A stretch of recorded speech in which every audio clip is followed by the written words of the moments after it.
Welcome to Promote, Profit, Publish. I'm your host, Juliet Clark, and today's guests are truly, truly special. Today's guests are Mark Victor Hansen and his lovely wife, Crystal Hansen. And you probably know Mark Victor Hansen because he's best known as the co-author for the Chicken Soup for the Soul book series, the brand, and setting world records in book sales with over 500 million books sold. He's also a prolific writer of over 307 authored and co-authored books, including The Aladdin Factor, The Power of Focus, The Richest Kids in America, The Miracles of You, You Have a Book in You, and the 1 Minute Millionaire series.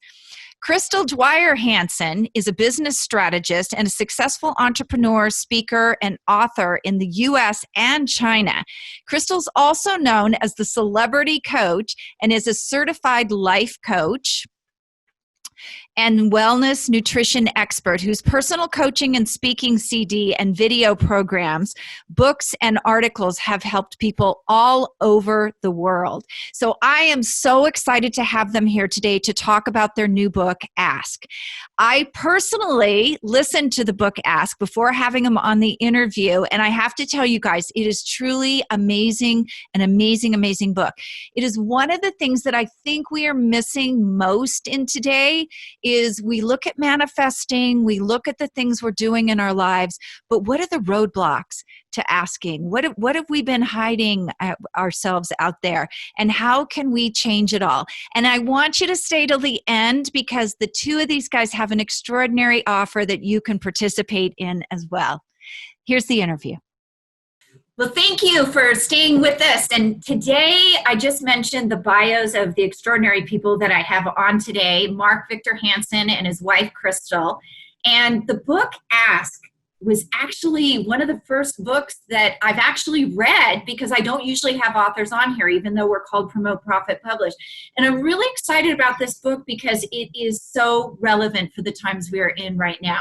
Thank you guys so much for being on today. We're honored and thankful. We love sharing. Happy to be here, Juliet. So fantastic. So tell us a little bit about the book. Why did you write this book at this particular time? Why were you drawn to this?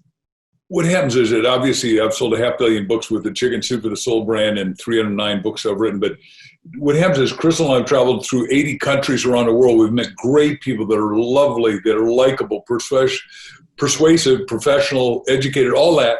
But we looked around and said, well, what is it that made our success and what is it made the people that we know that are super successful? And one thing and one thing only did it. It's they knew how, like the title of the book said, Ask, the bridge from your dreams to your destiny. They became what we call master askers, and they learned how to ask in the dimensionality of ask yourself, ask others, and ask God. And it was so illuminating to us. We thought, wow, let's go deep on this. So we did the research, we did the science. Then after we did that, we said, well, wait a second, let's go ask some of the master askers. And we interviewed, because you've read the book, 26 superstars that have gotten stellar results. And every one of them to a person said, if the people learned how to ask, they could do what we've done, because it's a formula and it's a process. And for most people now hanging on by their fingernails, their destiny, let's say, needs a financial destiny. We're teaching how to get to their financial wealth and financial freedom, whether it's 6 figures, 7 figures, 8 or 9 figures, whatever they want, they can have if they learn how to ask. That's fantastic. There's so many great stories in the book. One of them that I really resonated with was the one Crystal was telling about her father. Because I think so many of us, the story about the father, so many of us have this ideal about our parents when we grow up. And when we do grow up and we start talking to them, we find out that the real depth to them. And I kind of got that from your story. Right. Well, and that was actually my best friend, Janet. Oh, okay. I'm sorry. but I was part of that story because it kind of all came out as we were taking this drive to Sedona, Arizona. And that's one of the areas we talk in the book about the 7 roadblocks to asking. And those are unworthiness, naivete, doubt, pattern paralysis, fear, which is just, being terrified of rejection. And then, uncertainty, and then disconnection. And disconnection is really just about being disconnected from the dreams in your heart, which is a really sad state. I think that's probably one of the saddest, when people kind of just take on this apathetic state and kind of give up on their potential and give up on their dreams. But back to Janet, that goes to the roadblock of doubt. And even though she grew up in this, nice upper middle class family, she was my best friend, I didn't realize this about her. But she said, we're driving along, and she said, somehow my dad had just passed at the time. And she said, your dad was so bigger than life. And she said, he was just such an amazing man. She goes, I'll never forget. I used to love sitting in the back of your car driving along. And she goes, I used to love the way he held your hand. He'd either hold, if Teresa was in the front, my older sister, or you, he would reach over and hold your hand.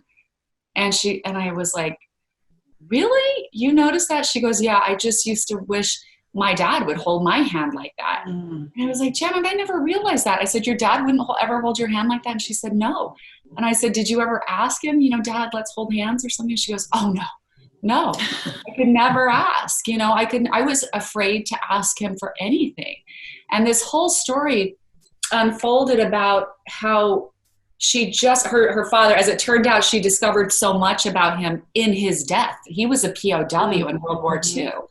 And he'd gone through this tremendous trauma and, literally had been shot out of an airplane, hanging from a tree, and all of his comrades around him had been shot and killed. And he was the one left living.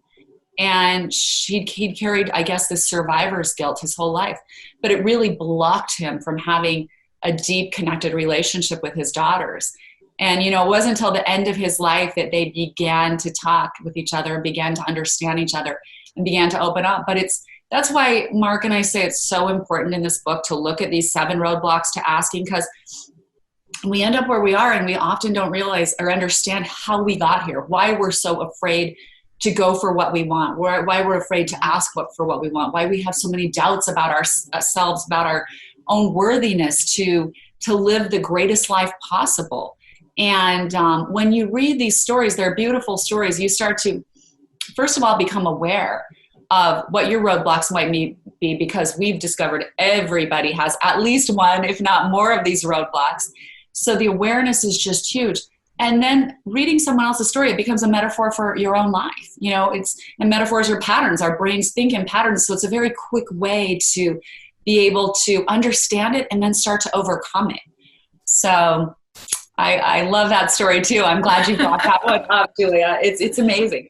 Yeah, it really was great. And before we get into those 7 roadblocks, the other awareness that I had from the book was what you brought up about when we were kids, we had no reticence about asking. I mean, I used to work at Mattel Toys, and I think about that was part of our marketing, is kids sitting in front of the TV and asking mom, I need a Barbie, and so it's so true. It's so true. So all of us, for the most part, get put down when we're little kids and say, because the little kids have one question more than any other we found, and that is why. And parents don't know why there's there or why there's anything. And so, right, when I was little, I was more blessed. That's what we're talking about asking. I'm 9 years old, and my parents were Danish immigrants. They owned a little bakery that didn't make very much money. When you're selling 5-cent rolls, you just don't make a lot of money. And I wanted this bicycle that hadn't come to America yet, low handlebar racing bicycle, had a picture on the wall. Because we're teaching, when you ask, you got to believe that and trust that you're going to get it. You've got to take some action to get it. And then you got to visualize it to realize it. And I visualized this bicycle every night before I went to sleep. I saw myself riding. And what I didn't get at a 9-year-old level is that my dad had no money to buy that. Because today a Trek bicycle is like $7,000. I mean, he wasn't being obtuse. He wasn't being negative. He just couldn't literally afford it. So all of a sudden I'm reading Boy Scout Life magazine that said you could sell greeting cards on consignment. Well, I fell in love with the dictionary, looked up consignment, and I went, whoa, that means they're going to give it to me, I'm going to sell it. So pretend we're back where I was outside of Chicago, the snow is deep, and in 1 month I sold more cards than anyone. I come up to you and say, Juliet, I'm earning my own bicycle, and I'm selling these Christmas cards. Would you like to buy 1 box or 2? What would you say? I would do it. I would think you were such a great little entrepreneur at that age. I'd buy. So I sold 376 boxes of Christmas cards in 1 month. But what it taught me is to be rejection proof. Because my mother said, look, if they say no, it may be that they don't have the money, or they just are having a bad day, or they don't have any friends to send cards to. And God bless her for making me rejection proof. And this thing about asking, when we interviewed Peter Guber, the world's greatest movie maker, 50 Academy Awards, and then he owns the Golden State Warriors and part of the Dodgers. But Peter said, Mark, you're so dyslexic. Now, I'm not dyslexic at all, but he said, you think no means on. It's true. He's a bold asker. But you're right. I mean, children, and we talk about this in the book, Juliet, we're born with this curiosity to know everything and this desire. We want everything. That's just human spirit. There's nothing bad about that, right? We are born to desire more. That is called evolution. That's how we evolve. That's how we grow. We want more and more and more as children. But then that kind of gets crushed out of us through, parents get tired of hearing it. You go to school, teacher's the authority. You only ask if you're called upon. You go to work, different jobs kind of shut you down. They're really not open to your suggestions or questions. It's like, just do as you're told. The military, same thing. So over time, just through life's experiences, disappointments, rejection of all kinds, we do get that natural asking ability and desire kind of crushed out of us. And so it's so important to look at these roadblocks and really start to identify it and rekindle that beautiful ability to ask that we were all born with. Thank you for bringing up the 7 roadblocks. Would you expand on those a little bit? I think people will really find an awareness of where they're at with those, if you can tell us a little bit more about them. The first one is Unworthiness, and it's stories about Bob Proctor, where he was down and out. He'd been in the Navy. Nothing had worked for him. He was earning $4,000 a month as a fireman and $6,000 debt. Asked himself, hey, wait a second. Are these guys that I'm hanging out with a bar going anywhere? And he said, nope, I'll never drink again. Then he said, well, who is it that I know, if I ask myself, that is succeeding? And there's this guy named Ray, and he goes to Ray and he said, I want to do what you do. And Ray says, what is it that you think I do? Well, he said, let me ask you, how do you be rich? How do you be healthy? How do you be happy? How do you be well married? And the guy said, well, you read this book, Think, Grow Rich, you and I'll talk about it. And then we'll ask ourselves, what is it that creates substantial wealth? And Bob looked around and said, well, window washing, I could do that, I'm sure. And he starts doing it and making, everybody laughed at him at the fire department, but he ended up making like $25,000 a month. And then he started hiring them.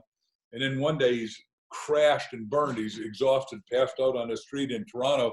And little first responders and the police said, you want to go to the hospital?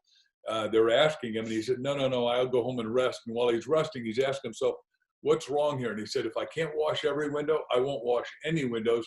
So he started hiring the people at the fire department, then hiring the banker to work at night and do clean buildings.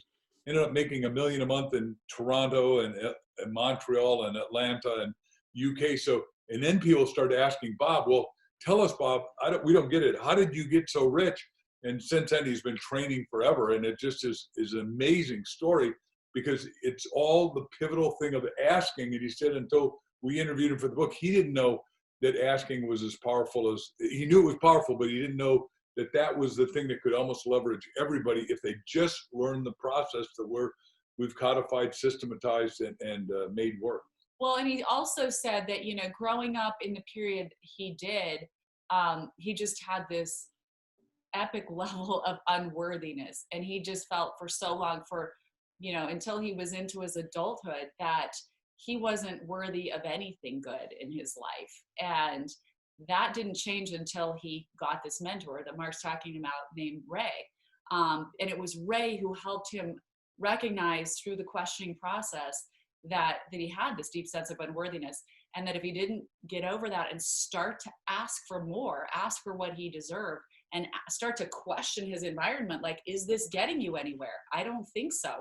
Is this what you want? I mean, I think at some point we all need to do that. When we're feeling unworthy, we don't like what we're getting, but we're still holding ourselves back with this unworthiness. But starting with questions is so critical, just like Bob did. Is this really what you want? Is this where you want to be in 10 years? And when Ray started asking him those questions, and then, what do you really want? How much do you want to make money? How much do you want to make? And he never really thought about it. He never asked himself those questions. He said, when I really think about it, asking is exactly what took me out of, this horrible state of unworthiness to truly fulfilling my dreams. That is a fantastic story. I think a lot of people at one time or another in their lives really get the unworthiness piece. I think Right. we all feel it. And a lot of people don't ask the questions to even overcome it. It's really Yesterday, great. we were on a podcast with a friend of ours who owns a big real estate company called 72 Hour and Greg Hagan. He said, I never understood that unworthiness until I heard that story. And he said, what happened is I'm in 8th grade. I'm going to invite the girl next door out to prom at 8th grade. And he says, I am so scared. My dad saying, well, just ask her. And at the time he was way overweight. He said he weighed 200 pounds. Now he's a skinny beanpole of a person. But he said, I was so scared. I could not make the phone work. And I lied to my dad. That's how unworthy it was. And he said, oh, I asked her, but she said she's going with somebody else, some football player or some dad. And he said, I never saw it until I heard Bob's story. That's why we're saying stories are the metaphor that open it up, to open up revelation, to open up illumination, open up understanding and insight, and questions are the key. That is very true. That's why authors are such good storytellers. Many times you have to have them in your book. So the second one, that was unworthiness, was the first roadblock. Right. A second one is naivete. And I just love that because I tell this story about, first of all, naivete is just a lack of awareness of what's available. Maybe you just weren't exposed to it. And I tell this story about Imelda, this beautiful Filipina lady who worked for us when my children were very young. And she would make all these delicious meals for us. And one morning she shows up with this fruit and she cut it up on a plate and she said, taste this. And it was this juicy, delicious orange fruit. I'd never tasted it before. And I said, Imelda, what is this? She said, it's a mango. And I go, this is a mango? How come I've never had a mango before? I can't believe it. I consider myself to be pretty worldly. I've traveled all over Europe. I've done everything, And I go, where did you get this? Expecting her to say, oh, I had to import it from the Philippines. And she goes, at the grocery store. I'm like, these are at the grocery store? I've been walking past this the whole time. And I realized, what else am I missing in life because I'm not curious, because I'm not aware, because I don't even know to ask for it, because it just hasn't been in my, experience, in my background. How many amazing people am I missing in my experience? How many opportunities might I be missing? And it made me think this is so important to open up to life, be more curious, look for more things, open up to more people, check out these experiences, because you never know when something amazing, juicy, or delicious is waiting for you. That's so true. And once you see it, once you're aware of it, you see it everywhere. Right? Yeah, right? Like, how did I miss this before? Right. It's really magical. So that's one of the roadblocks. We need to get over our naivete and just be more curious, look around more. Then there's doubt. We talked about earlier, my friend Janet, she just doubted the outcome. Just this subtle doubt that if she asked her dad for anything, that it could come to anything good. So just always this lingering doubt. And that also, pervaded into her future relationships with men until she really took a look at this, because she just didn't ask for what she wanted, or ask for what she needed, or ask for what she deserved. So that's a really important one. And then excuses. Excuses is just, I don't need that. You're really just too stubborn or proud to ask for help. No, I don't need it. I'm fine. I got this. I got that. I'm too busy. I don't have time for that. And really, it's just this stubborn pride that holds us back from getting help, assistance that would help us so much. I mean, the story we used in that case was Mark's brother, because he was the most stubborn man in the world. And Mark, the example we used, Mark dropped him off at the airport one day and said, can I help you get to the gate? No, I don't need help, So 13 hours later, he calls, when Bailey's supposed to be home, he calls his niece. Did Dad make it home? And she said, you didn't hear? He's been stuck at the airport for 13 hours because he couldn't find the gate, missed it. And he blamed me. And I drove him and I said, do you want me to take you to the gate? No. His wife had predeceased him, Priscilla, and it didn't dawn on me that he didn't understand protocol. I mean, this guy's got a photographic memory. So there's, he's exceedingly smart, good businessman, all that. But it never dawned on me, he didn't know that somebody dragged him through the airport and he'd never learned it. Because we traveled 250,000 miles a year for a lot of years. And it just, you just go and get to where you got to go, and we got to fast. I would have walked him to the gate. I had plenty of time. He didn't ask. He was too stubborn, too resistant to I'm a man's man, I'm macho. And to sit in an airport like 13 hours on top of having to fly 6 hours is just more than I could bear. And I felt so bad, but I asked him and he didn't want any help. Well, and not only did he not ask anybody, he didn't ask Mark, he didn't ask anybody else, he didn't call us, he didn't ask us to pick him up. And as a result of that, when he got home the next day, he started coming, he was getting a little cold because he'd just been gold digging in Alaska prior to that. And it turned into pneumonia, and probably because, you know, the wear and tear and the stress. But we saw that like so many times in Bailey's life, how he made excuses to not ask for help. He was too stubborn, too prideful, and too proud. And it doesn't help us in our life. You can't be an island. I mean, we're here to be one another's resources. So it's just a great example. The next one is fear, you know, and some people just have this literally sheer terror, and it's a terror of rejection. And that comes back to our need as human beings to be loved. And we think if we're rejected, that means we're not loved, we're not lovable. And so becoming aware of that and just understanding that this is not a personal thing. It's not, rejection isn't personal. It has everything to do with the person you're asking and nothing to do with, you know, you or what you're asking for. Maybe they're just not ready. Maybe it's not a good time for them. Whatever it is you're asking, we can't personalize those things. Right. And you know, we have a great story in the book that I love. We could get to that later, but I want to finish these. The next one is pattern paralysis. You know, we just get stuck in a pattern. We need to start questioning our pattern. We're doing the same thing over and over again, and it's really not working, and we're not asking why. We're not digging deeper. We're not trying to break out of the pattern. We just keep repeating it. So really saying, this isn't working. It's bringing me terrible results. I'm not happy. It's not taking me in the direction I want to go. And then the last one is disconnection. And for me, that is truly the saddest one, because that is where you have given up on yourself, and you've disconnected from the dreams in your heart, and you've stopped asking. And that's sad, because each of us has a potential, a magnificent potential to do something, to do many amazing things, to make an impact, to experience great joy, great wealth and abundance, all the things we want. There is no limit on what we could have except inside of ourselves. And that's why Mark and I knew we needed to get this ask book out. So, because it's a simple tool we all have inside of us, we just need to reactivate it and get moving in our asking journeys. So true. There is a piece that I want to talk about a little bit in your book about ask yourself, ask others, and ask God. Because I feel like all of those fit together, but they also fit together with the concept of being open to receiving as well. Can you speak to that?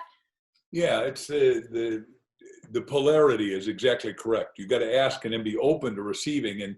And you know, when Jack and I wanted to have a book, we didn't know the right title. So the ask God part is, we said, you know, we said to each other, look, we'll do it 400 times. We'll do a thought command before we go to sleep. We'll say mega best-selling title, mega best-selling title, mega best-selling title.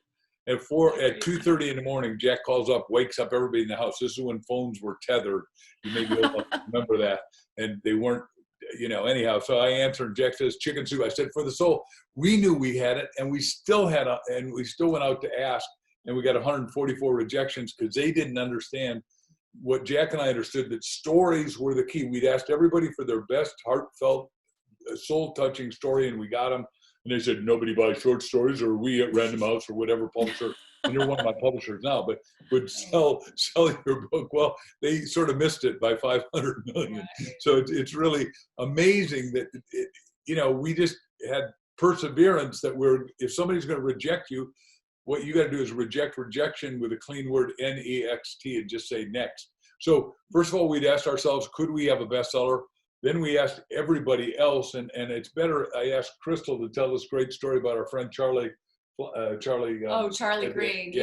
Asking others. Because, I mean, when you start the ask yourself, ask others, ask God, each, like you were saying, Juliet, each one of those is equally important. And it's a different aspect of asking. But to become a master asker, you need to understand all three, because the asking yourself part is the reflective part. It's really getting clear with yourself.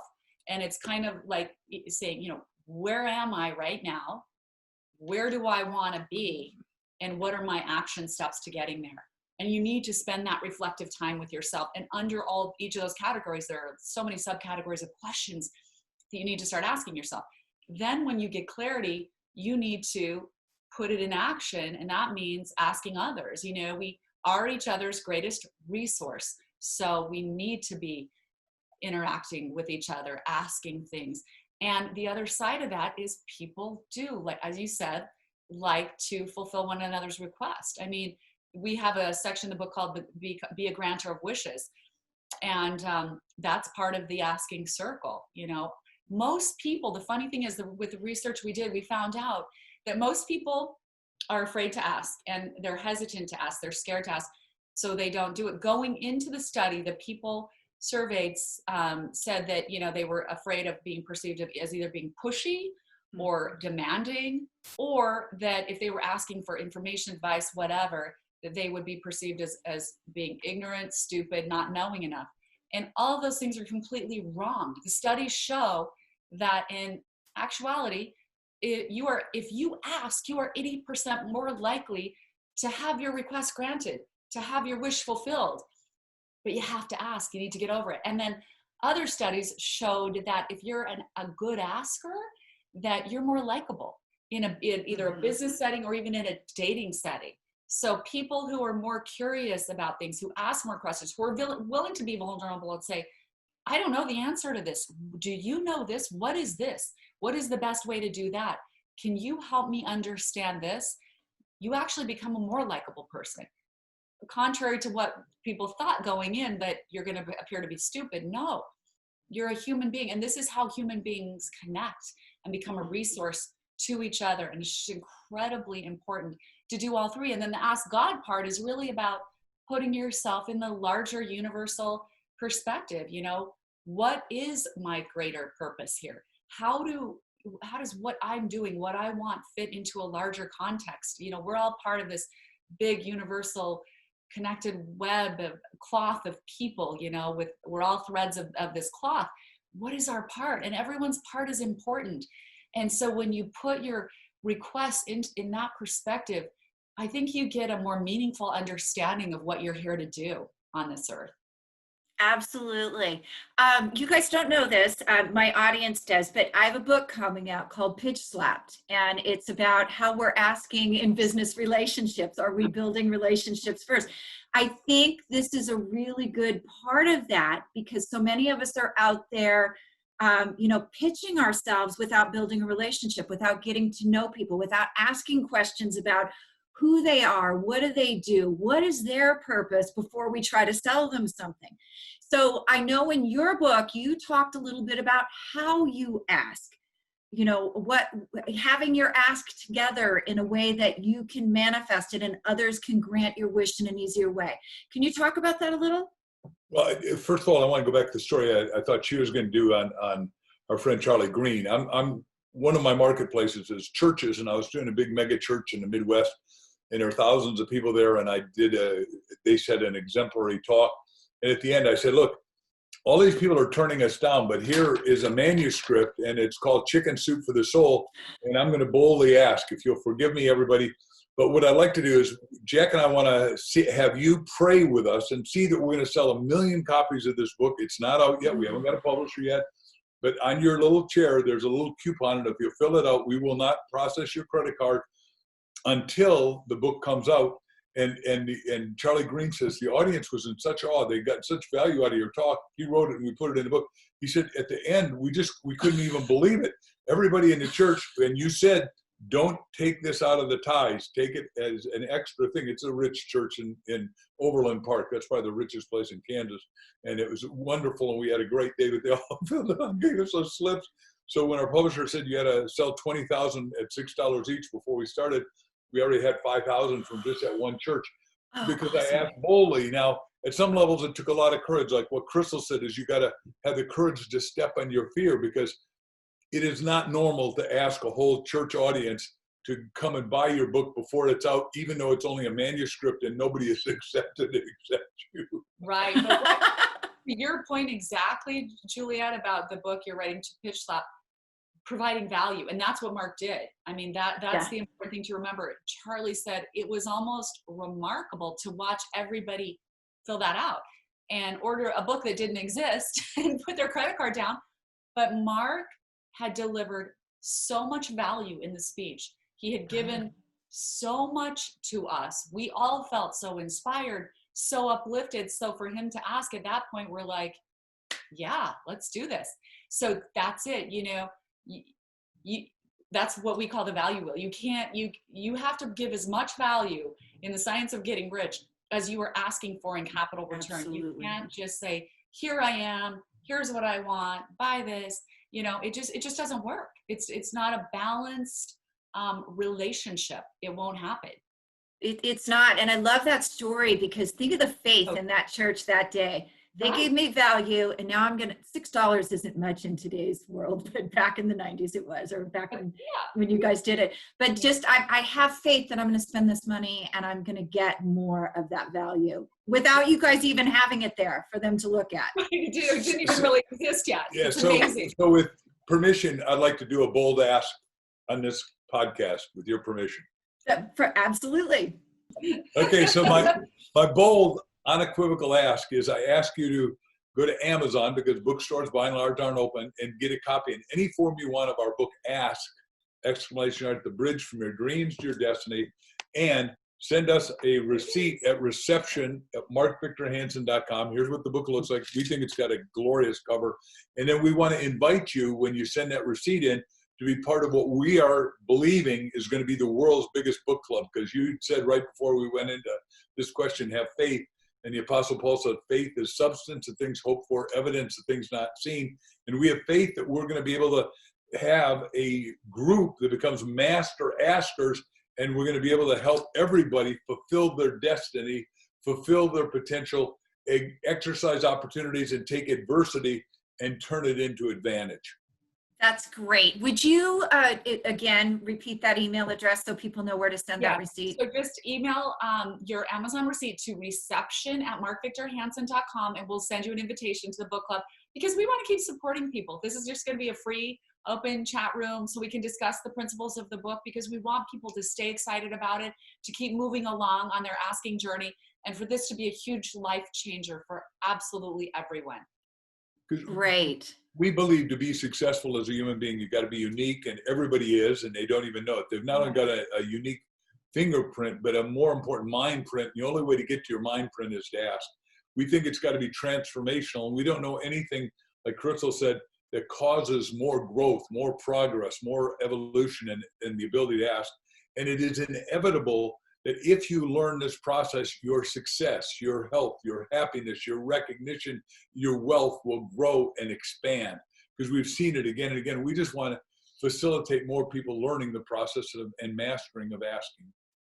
Fantastic. You guys, thanks so much for being on today. This is so helpful. You guys, I highly recommend the book.